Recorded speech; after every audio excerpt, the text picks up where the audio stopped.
សំឡេងត្រលើកឡើងប្រគំសំនឹងសម្ដីច្រៀង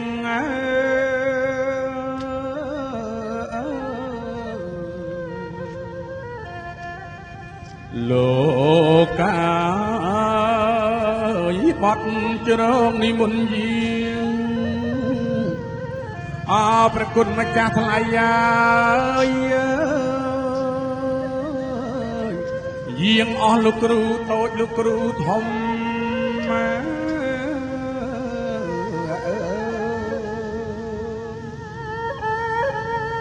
យេ